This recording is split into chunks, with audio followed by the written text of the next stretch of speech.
சேனலுடைய subscribe button click பண்ணிவிட்டு பக்கத்தில் உள்ள பெல் பட்டன் கிளிக் பண்ணி sent me all notification click பண்ணி சேவ் பண்ணுங்கள்.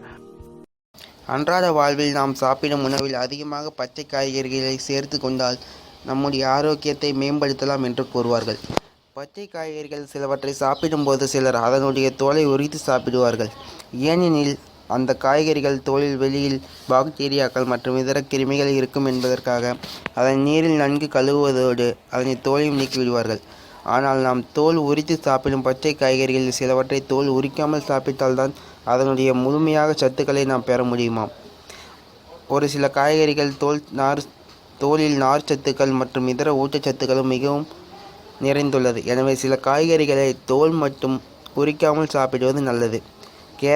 கேரட் தோலில் பீட்டா காரோட்டீன், பினோலிக், ஆன்டி ஆக்சைடுகள் போன்ற சத்துக்கள் அதிகம் நிறைந்துள்ளது. எனவே கேரட்டை எப்போதும் தோலுடன் சாப்பிட்டால் இதய நோய், புற்றுநோய், பார்வை கோளாறு போன்ற நோய் ஏற்படாது.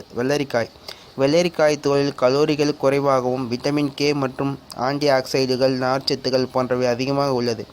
எனவே வெள்ளரிக்காயை தோலுடன் சாப்பிட்டால் மலர்ச்சிக்கல் மற்றும் குடல் புற்றுநோய் போன்ற பிரச்சனைகள் ஏற்படும் வாய்ப்புகள் தடுக்கப்படுகிறது. பீட்ரூட்டின் தோலில் பிட்டோலேயன் என்னும் பயோடேட்டா நியூட்ரான்கள் உள்ளன.